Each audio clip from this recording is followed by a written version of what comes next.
ओम नमः सिद्धेभ्यः।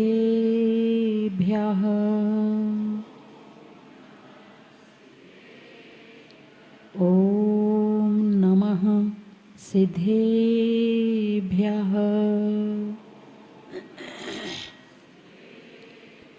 मंगलम भगवान वीरो मंगलम गौतमो गणी मंगलम कुंद कुंदाद्यो जैन धर्मोस्तु मंगलम। सर्वे मंगल मांगल्यम सर्वे कल्याणकारिकम प्रधानम सर्वे धर्माणां जैनम जयतु शासनम। जैनम जयतु शासनम। जैनम जयतु शासनम। बोले खजराट श्री आदिनाथ भगवान की। क्या हुआ? आप थक गई या क्या हुआ? आपकी आवाज़ में बड़ी थकान आ रही है। कल का उपवास था क्या? अच्छा, दोनों टाइम भोजन लिया था? अच्छा, कहाँ गई शक्ति? एनर्जी कहाँ है? बोलिए सोनागिर के चंद्रपुर भगवान की। यहाँ से अच्छी आवाज़ आई है। बोलिए भूगर्भ से प्रकटित अतिशयकारी जहाज मंदिर में विराजमान श्री मुनि सुब्रतनाथ भगवान की। अब यहाँ से अच्छी आई है, यहाँ वालों की रह गई अभी। बोलिए मूल नायक श्री पार्श्वनाथ भगवान की। रात दिन का अंतिम दर्शन किसका करते? फिर तो सो जाते हो। किसका होता है? मोबाइल का। और प्रथम दर्शन किसके होते हैं? वो भी मोबाइल के होते हैं। ठीक है, अब मोबाइल के अंदर आप क्या क्या रख सकते हो? सोना, चांदी, मकान, दुकान, बाल बच्चे, बीवी, टीवी। मोबाइल के अंदर क्या क्या रख सकते हो आप? अरे बोलिए ना। मकान का चित्र रख सकते हो। मकान नहीं रख सकते हो। सोने चांदी का चित्र रख सकते हो। हार कंगन नहीं रख सकते हो। बाल बच्चों को नहीं रख सकते हो। बाल बच्चों का चित्र रख सकते हो। टीवी बीवी नहीं रख सकते हो। टीवी बीवी का चित्र रख सकते हो। ऐसे ही हम अपने अंदर, हमारा शरीर भी मोबाइल है, मैंने कहा था ना, शरीर भी मोबाइल है। जैसे उस मोबाइल में कोई वस्तु नहीं रखी जा सकती, ऐसे हमारे शरीर के अंदर भी कोई वस्तु नहीं रखी जा सकती। तो मोबाइल क्या करता है? केवल सॉफ्टवेयर ग्रहण करता है, यानी सूक्ष्म को इकट्ठा कर सकता है। फोटो है, वीडियो है, आवाज़ है, बस उसको इकट्ठा कर लेता है। हम क्या करते हैं? हमारे अंदर क्या इकट्ठा हो रहा है? अरे बोलिए ना भाई। आप यहाँ बैठे हो, मकान साथ आया क्या? दिमाग में है कि नहीं? मेरा घर है कि नहीं है? मेरी दुकान, मेरे बच्चे, मेरा परिवार है ना? लाए कुछ भी नहीं हो साथ में, लेकिन दिमाग में सब लाए हो। बिल्कुल मोबाइल की फ़ोटोकॉपी है।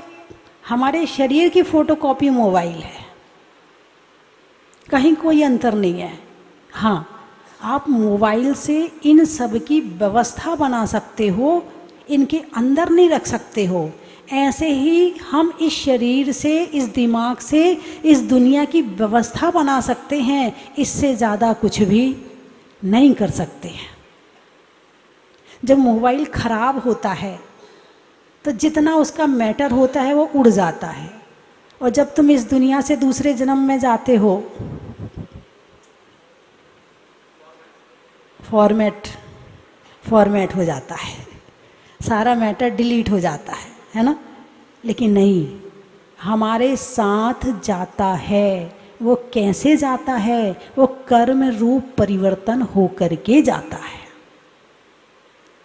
उसमें तो मोबाइल भी पुद्गल है, सिम भी पुद्गल है, और जो कनेक्शन आ रहा है वो भी पुद्गल है। लेकिन हमारे अंदर शरीर पुद्गल है, कर्म पुद्गल है, लेकिन हमारी आत्मा जीवंत है। उस मोबाइल को चलाने के लिए बैटरी बस वो जीवंत करती है, लेकिन वो जीव नहीं हो सकती है। उसको चलाने के लिए एक्टिव तो कर देती मगर जीवित नहीं कर सकती, क्योंकि जीव है ही नहीं है। जीवन किसके पास में है? जीवन किसके पास में है? जीव है तो जीवन है, जीव नहीं है तो जीवन नहीं है। जीव का जीवन होता है, जो जीता था, जीता है, जिएगा, उसको कहते हैं जीव। आप कौन हैं? अरे बोलिए ना, जीव हैं आप। और शरीर, शरीर अजीब है, जिसमें जीने की शक्ति ना हो, जिसमें जड़ता हो, जो जान देख नहीं सकता है, जिसके अंदर अनुभवम क्षमता नहीं है, जिसके अंदर चेतना नहीं है। जैसे गाड़ी है, गाड़ी आप स्टार्ट करते हो, है ना, तो पेट्रोल खाना शुरू कर देती है, ठीक है। और गाड़ी को आप चाबी से बंद कर दो तो पेट्रोल खाएगी क्या? अरे बोलिए ना, नहीं खाएगी। आप रात को भोजन करके सोते हो, सुबह पेट में मिलता है क्या? सुबह पेट में मिलता है क्या? कहाँ गया? कौन खा गया? अरे रात को रख के तो सोए थे और काम तो कुछ भी नहीं किया, सो ही तो रहे हैं। गाड़ी तो स्टार्ट है ही नहीं है ना, ना हम चले, ना हमने कोई काम किया, ना हम बोले, ना हमने देखा, ना हमने सुना, ना हमने कुछ भी नहीं किया, बस भोजन करके सो गए। गाड़ी तो बंद हो गई ना। अरे बोलिए ना, गाड़ी तो बंद हो गई ना। अब पेट का भोजन पेट में पड़ा रहना चाहिए, लेकिन नहीं, ये जीव है, ये कभी बंद नहीं होता है, ये हमेशा ऑन रहता है। चाहे सो रहे हो, चाहे बैठे हों, चाहे चल रहे, कुछ भी कर रहे हों, वो तुम्हारी गाड़ी तो पेट्रोल खाना बंद कर देती है, क्योंकि वो जीव नहीं है। लेकिन इसके अंदर जीव है। ये मशीन 24 घंटे बिना कुछ किए चालू रहती है, क्योंकि जीव है, अनुभवन क्षमता है इसके अंदर में। तो बंधुओं, एक और चीज़ मोबाइल में और शरीर में देखते हैं। अब मोबाइल कितने प्रकार के होते हैं?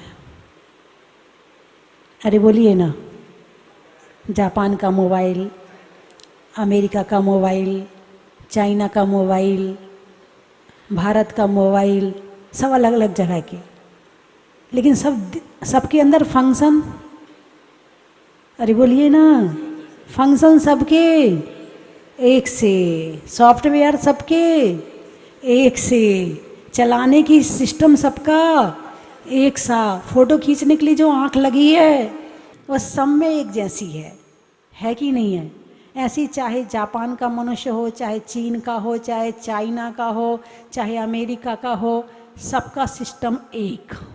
वही नाक, वही 5 इंद्रियां, वही कान, वही आँख, वही शरीर, वही खाने वाला मामला, वही देखने वाला मामला, वही सुनने वाला मामला, वही गुस्सा करने वाला मामला, वही क्रोध मान माया लोभ, वही हिंसा झूठ चोरी कुशील, सबका सिस्टम एक।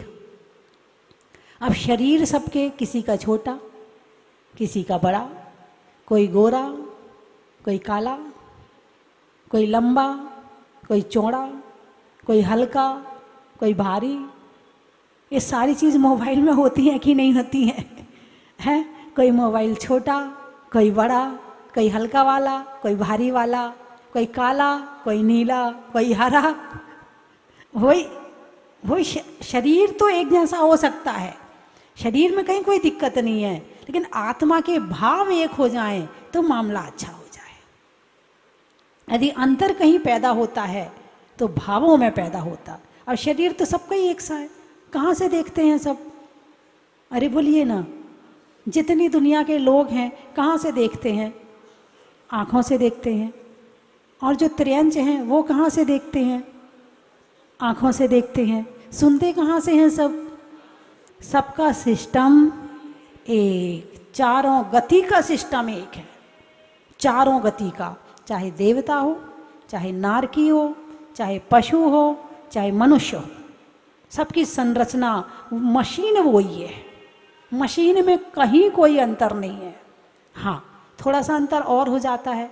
अब जैसे पहले मोबाइल चलते थे, अभी भी चलते होंगे, जिसमें देखने का नहीं होता, वीडियो नहीं आती है ना, केवल सुन सकते हैं और बोल सकते हैं, तो वो सुन लेगा और यहाँ से आवाज़ जाएगी तो वो सुन लेगा और वो बोलेगा तो हम सुन लेंगे, बस इतना अंतर हो सकता है। तो इतना अंतर तो जीवों में भी है, हैं? अब ऐसे जीव भी हैं जिनकी आंखें नहीं हैं कि नहीं है, जिनकी आंखें नहीं हैं लेकिन बोल लेते हैं। दो इंद्री से बोली शुरू हो जाती है, दो इंद्री से बोली शुरू हो जाती है। सुनना कब शुरू होता है? स्पर्शन, रसना, घ्राण, चक्षु और कर्ण, 5 इंद्री में हो जाओ तब सुनना आता है। सुनना भी एक बहुत बड़ा पुण्य का काम है, मगर क्या सुन रहे हो ये बात अलग है।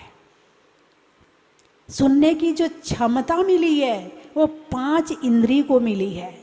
सुनने के बाद में ज्ञान का क्षोभशम बहुत जल्दी तीव्र होता है, देखने के बाद में इतनी जल्दी तीव्र नहीं होता। 4 इंद्री में मच्छर है, मक्खी है, आँख मिल गई लेकिन अभी सुनने की क्षमता नहीं आई। बहुत से लोग होते हैं जो सुन नहीं पाते हैं, भाई बहरे होते हैं, जन्म से हो जाते हैं।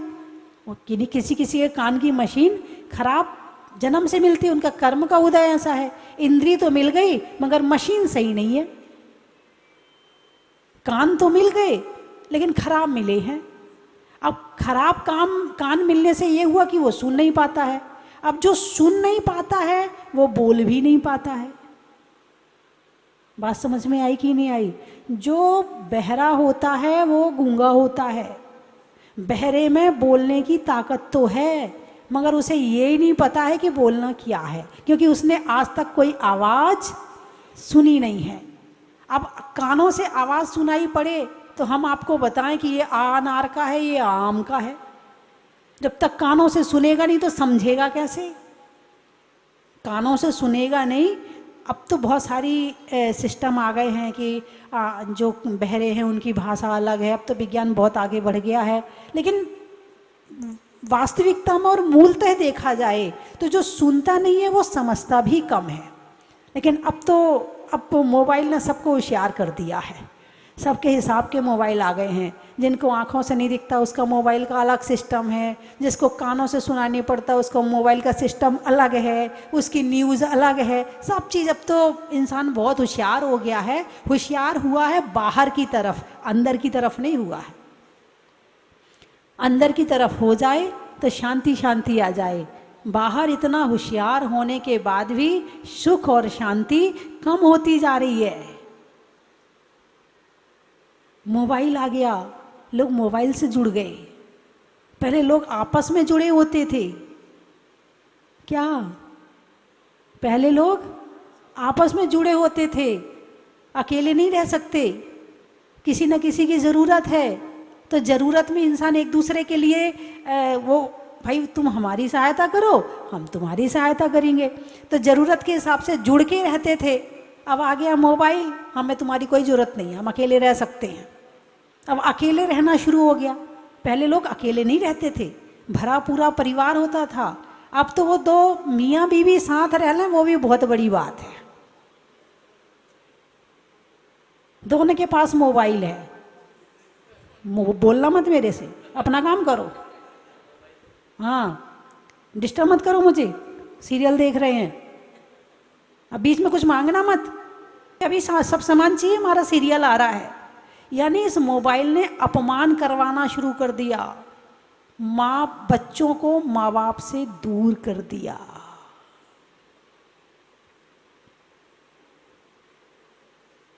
ये बात सही है कि नहीं है? पहले तो ये बताओ। बच्चों को माँ बाप से दूर कर दिया किसने?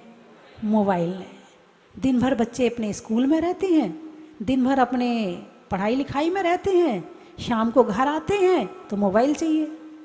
अब माँ बेचारी देख रही है, मेरे से बात करे, मेरे से बोले, मेरे से ये करे, और वो तो देखने भी तैयार नहीं। वो मोबाइल देखने तैयार है मगर मम्मी पापा को देखने तैयार नहीं है। जो अटैचमेंट, जो प्रेम बच्चों का पहले माँ बाप से होता था, आज वो बिल्कुल मेरे ख्याल से 10 और 20% बचा होगा। अब तो ज़रूरत के माँ बाप हैं, बस मम्मी 5,000 रुपये दे दो, मम्मी 2,000 रुपये दे दो, मम्मी मेरे लिए खाना में ये बना दो। इतना ही बोलचाल होती है माँ बाप की और बच्चों की। अब बच्चों माँ बाप का मोह है इसलिए ज़रूरत पूरे कर रहे हैं, वरना आने वाले समय में, क्योंकि आजकल की लड़कियां भी जॉब करती हैं, तो उनका अटैचमेंट अपने बच्चों से भी कम हो जाएगा। जितना पहले की माताएं अपने बच्चों से प्रेम करती थी, आजकल की माताएं नहीं करेंगी। अब वही जमाना आ रहा, पश्चिम की सभ्यता पूरब में आ रही है। ये जो कल्चर है ना, ये पश्चिम में है, था, अब है नहीं कह सकते, पश्चिम में था कि कहते हैं कि जैसे बच्चा 14 वर्ष का हो गया तो वहाँ का कानून है कि बच्चा माँ को छोड़कर अलग रहेगा, अलग पढ़ाई करेगा, अलग अपना काम करेगा, ये वहाँ का कानून है। अब यदि बच्चे को माँ बाप के साथ रहना है तो बच्चे को लेटर देना पड़ता है कि हम आपके साथ और रहना चाहते हैं, फिर माँ बाप परमिशन देंगे तो बच्चा रह सकता है, वरना नहीं रह सकता। ये किसका प्रतीक है? प्रेम का प्रतीक है या कम प्रेम का प्रतीक है? अरे बोलिए ना। अब वही समय आने वाला है। आने वाले माँ बाप भी प्रिपेयर हैं इस बात के लिए कि मेरा बेटा मेरे से बात नहीं करेगा, और मैंने एक बार भेज दिया तो मेरा काम भी खत्म। माँ बाप तैयार। अब लेकिन ये पुराने माँ बाप क्या करें, जो अभी घर में रह रहे हैं, जो परेशान हो रहे हैं, जिनके बच्चे उनसे बात नहीं करते और माँ बाप रोते रहते हैं, परेशान होते, वो क्या करें? उनका जीवन तो दुखी हो गया ना। अरे बोलिए ना। पहले के समय में तो भाई माँ बाप ही जिम्मेवारी से शादी कर देते थे बच्चों की। अब तो मम्मी पूछती तुझे कोई पसंद तो नहीं है, यदि पसंद है तो कर ले अपना। ये कल्चर आ गया है। यानी मोबाइल ने रिश्तों को ख़त्म कर दिया है। आप मोबाइल चला रहे हो और कोई रिश्तेदार का फ़ोन आ जाए, कोई ज़्यादा ही निकट का होगा तो उठा लोगे, वरना काट दोगे या उठाओगे नहीं, क्योंकि अभी हम मोबाइल चला रहे, ये और बीच बीच में डिस्टर्ब करते हैं। क्या कहते हो? ऐसा मुंह बनाते हैं, ऐसा मुंह बनाते हैं। अरे मैंने तो देखा है कई बार लोगों को इस तरह से करते हुए। और फिर हेलो, हम तो आपका ही इंतज़ार कर रहे थे, आपका फ़ोन आ जाए। ये और सिखा दिया मोबाइल ने।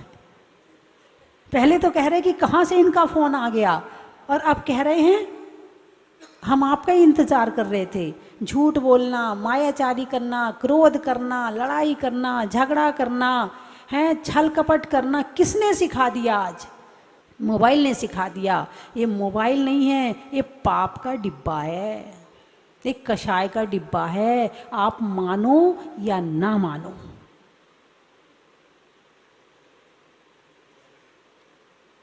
संसार की कोई भी चीज़ ना खराब है ना अच्छी है, लेकिन तुम उसका यूज कैसे करते हो, अब ये तुम्हारे ऊपर आ जाता। क्योंकि मोबाइल तुमसे खुद नहीं कहता कि मुझे चलाओ, मोबाइल तुमसे कहता नहीं मुझे उठाओ। अरे तुमने 2 घंटे से मुझे देखा नहीं, देखो ना मुझे। कभी कोई मोबाइल कहता है क्या? और तुम चिपके रहते हो उससे। तुम्हारा खुद पर कंट्रोल नहीं है। जिसका खुद पर कंट्रोल होता है वो मोबाइल उतना ही देखता है जितनी ज़रूरत होती है, और जिसका खुद पर कंट्रोल नहीं होता है वो घर के काम छोड़ के, रिश्तेदारी छोड़ के, लोगों का सम्मान छोड़ के, जरूरी बात छोड़ के, सास की सेवा छोड़ के, पति को खाना खिलाना छोड़ के, बच्चों को टिफिन देना छोड़ के पहले मोबाइल देखता है। उसके लिए मोबाइल पहले ज़रूरी है और चीज़ बाद में है। और आजकल की माताएं तो इतनी होशियार हो गई, नाश्ता लगा दिया, तेरा मैंने दूध रख दिया, अब मैं मोबाइल चलाने बैठी, डिस्टर्ब मत करना, खा लेना चुपचाप, अपना चला जा यहाँ से। बोले ऐसा होता है कि नहीं, पहले तो ये बताओ। हाँ, बार बार मत बोलना मेरे से बीच में।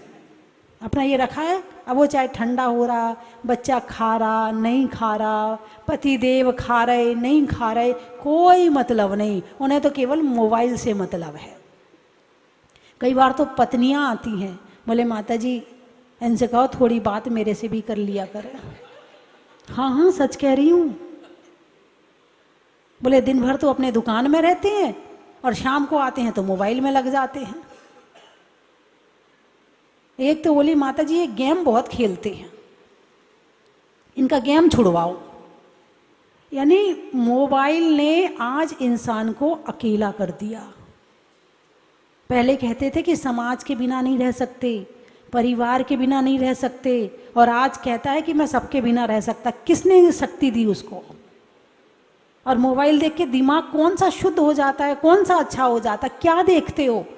जितने लोग बैठे हैं इसमें से 2 या 5% होंगे जो मोबाइल का सदुपयोग करते होंगे, और बाकी तो सब मोबाइल का नहीं, खुद के जीवन का दुरुपयोग हो रहा है।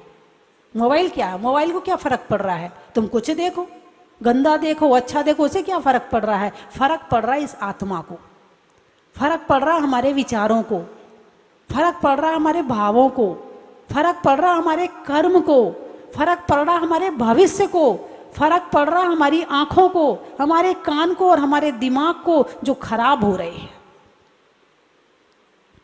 एक बहन जी थी, जब वो घर में थी तो हमारा वहाँ चतुर्मास हुआ था, फिर उसकी शादी हो गई लड़की की।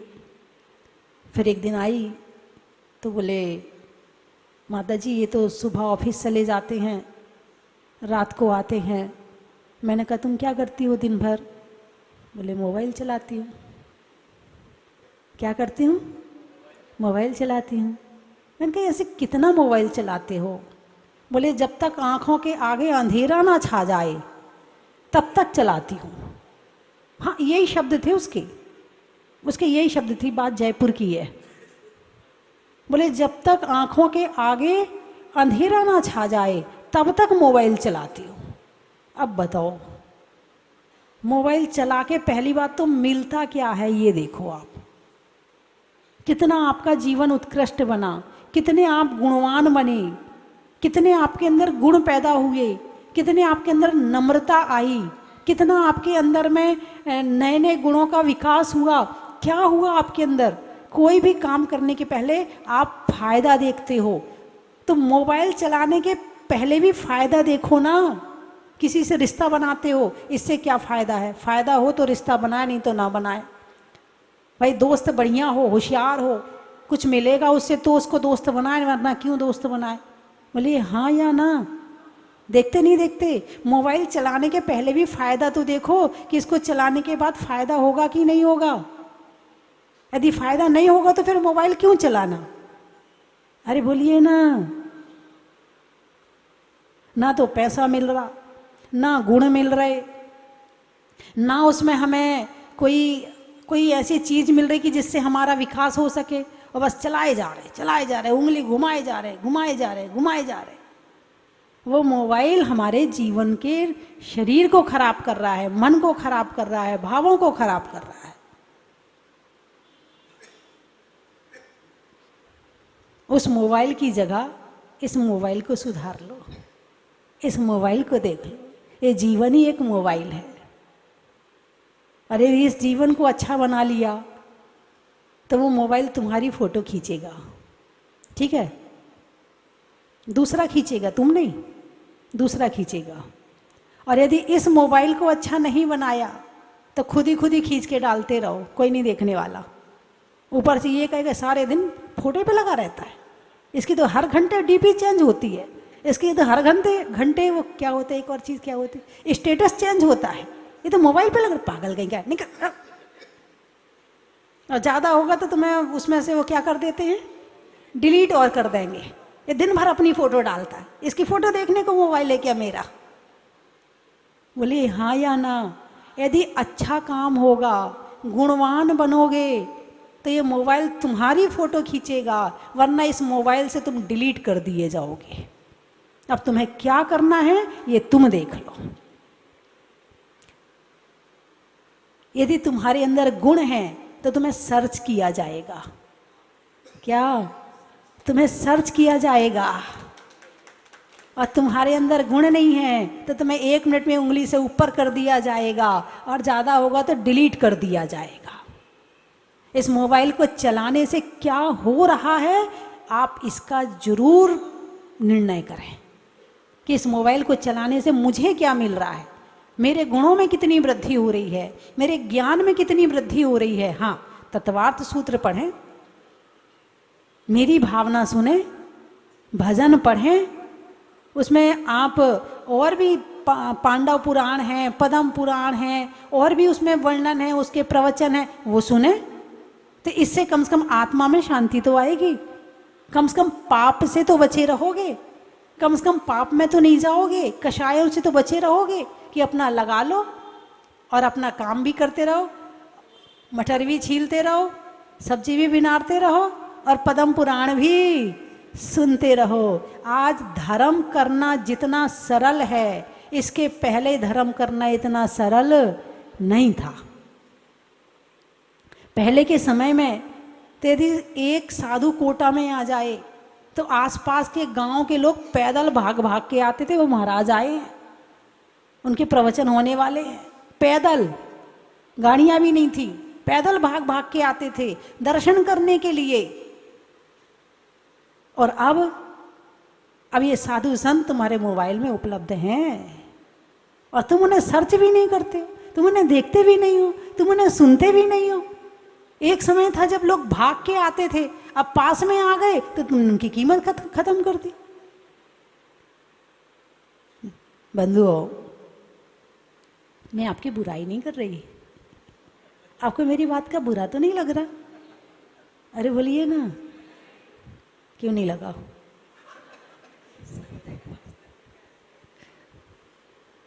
अच्छा, एक नियम ले लो, दिन में चाहे वो कौन कौन से होता, फेसबुक होता और इंस्टाग्राम और व्हाट्सएप, ट्विटर, यूट्यूब, इनमें से धर्म का यूज ज़्यादा करेंगे और बाकी यूज कम करेंगे, ये नियम ले लो। महिलाएं तो ले ही लें कम से कम, और पुरुष तो अपना व्यापार तो उसमें करते ही करते हैं, लेकिन उसके अलावा थोड़ी बहुत के अलावा ज़्यादा नहीं चलाएंगे। इतना संकल्प ले लें आज, उठाइए हाथ, देखो हमारा ये कैमरा वाला खड़ा, और कम से कम उल्टी सीधी चीज़ें देखेंगे। तुम मानोगे तो नहीं, इसका तो मुझे पक्का पता है, तुम छोड़ने वाले तो हो नहीं हो, इसलिए अच्छे से है। ये बिंदिया वाली बहन ने हाथ नहीं उठाया, हाँ उठाओ उठाओ। ये बहन सो रही हैं क्या?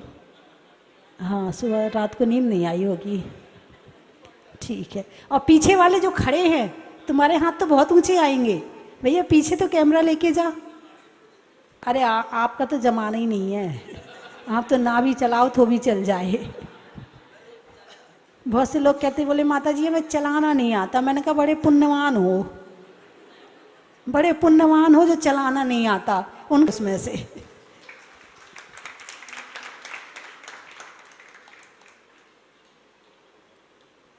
और अलग अलग दिमागों में जितना ज्ञान हो सकता है उतना एक मोबाइल में है।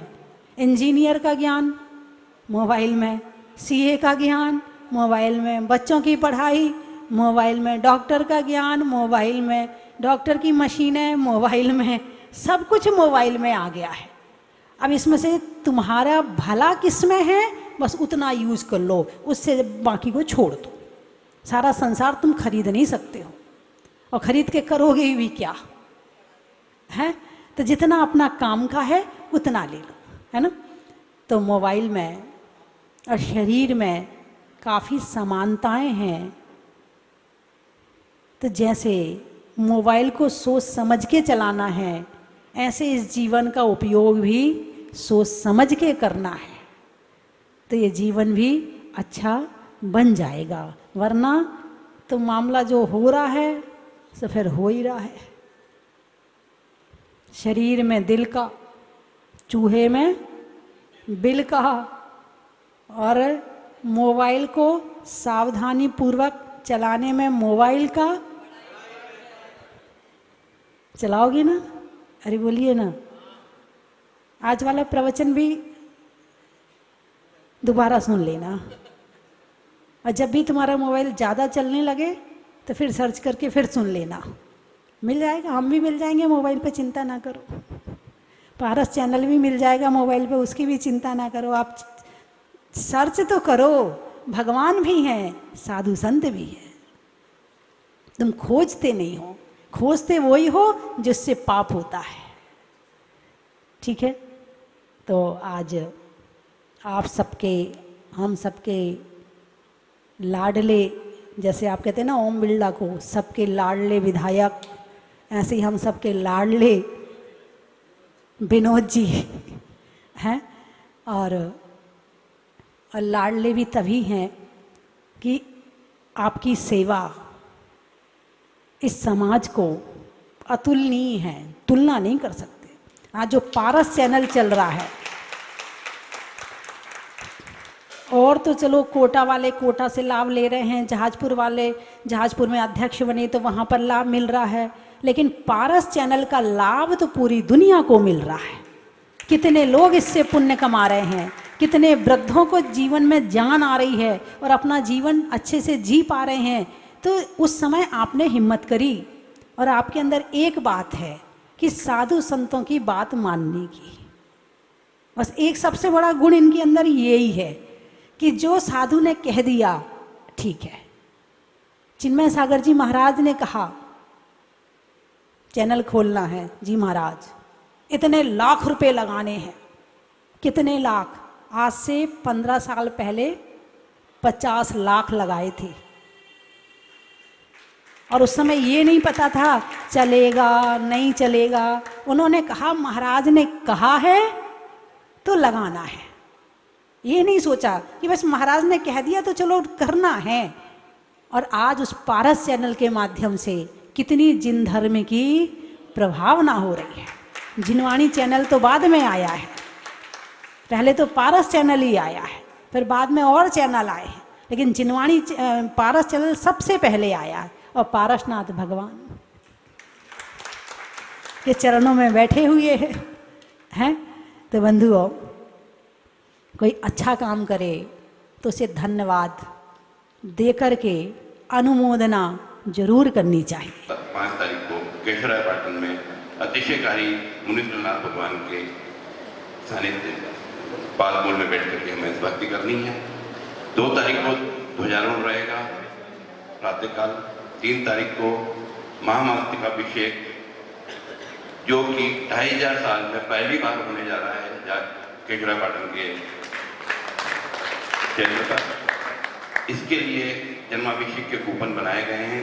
1,01,000, 51,000, 21,000, 11,000, 5,100 और 2,100 रुपये के जन्माभिषेक के कूपन हैं। जिसकी जैसी श्रद्धा हो, अपना सामर्थ्य हो, उस हिसाब से वो कूपन लेकर के जन्माभिषेक हम सभी को करना चाहिए। मुनीश्वरनाथ भगवान का जन कल्याणक भी है, तब कल्याणक भी माता जी ने भी आपको सब बताया है। चलो स्वस्ति धाम, चलो स्वस्ति धाम, चलो स्वस्ति धाम, चलो स्वस्ति धाम। बंधुओं, मैं आपको सादर आमंत्रित करता हूँ। आने वाली 2 मई और 3 मई को एक द्विदिवसीय कार्यक्रम इस स्वस्ति धाम जहाजपुर के पावन धरा पर मुनीश्वरनाथ भगवान के पावन छत्र छाया में होने जा रहा है। 2 मई को मुनीश्वरनाथ भगवान के ज्ञान कल्याण के शुभ अवसर पर संध्याकालीन वेला में आरती के बाद में एक सांस्कृतिक कार्यक्रम यहाँ पर होगा। और 3 मई को सुबह भगवान के जन्म कल्याणक और तप कल्याण के पावन अवसर पर सुबह 6:30 बजे से अब लघु अभिषेक के साथ में मुनीश्वरनाथ विद्वान, और उसके बाद में 7:30 बजे मुनीश्वरनाथ भगवान का अतिशयकारी बड़े बाबा का 1008 कलशों से महामस्तक अभिषेक होगा। बंधुओं, उस दिन का अभिषेक 1 कलश शांति धारा का पुण्यार्जन आप कर सकते हैं। मैं तो चाहता हूं आप यहां पधारें। यदि आप नहीं आ सकते हैं तो भी अपने परिवार की ओर से 1 कलश शांति धारा का पुण्यार्जन कर सकते हैं, जिसकी न्यौछावर राशि मात्र 5100 रुपये है। अभिषेक शांति धारा के बाद में स्वस्ति धाम परिसर में ही एक रथ यात्रा यहाँ पर निकाली जाएगी। शाम को संध्याकालीन बेला में भक्तामर पाठ होगा रिद्धि मंत्रों के साथ में, और मुनीश्वरनाथ भगवान का पालना जुलाया जाएगा, भक्ति संध्या होगी। इन सारे कार्यक्रमों का आप आनंद लें। सभी के लिए आवास एवं भोजन की समुचित व्यवस्था है। आप अपनी स्वीकृति यहाँ पर दे सकते हैं। धन्यवाद।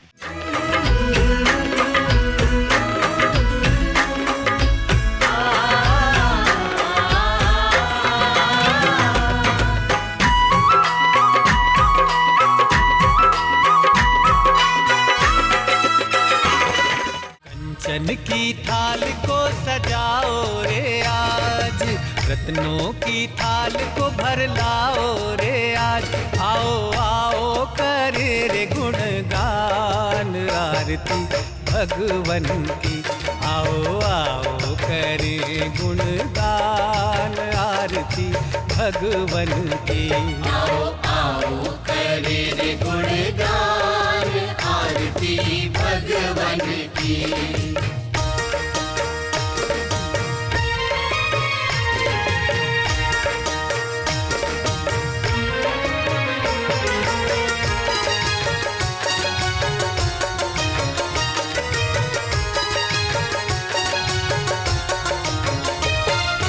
पिता सुमित्र के राज दुलारे, माँ पद्मा जी के नैनों के तारे।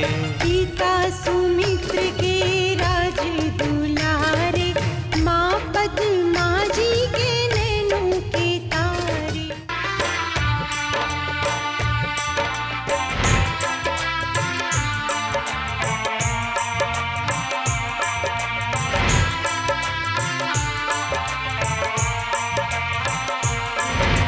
चलो रे चलो रे चलो, चलो रे चलो रे चलो, चलो जहाँ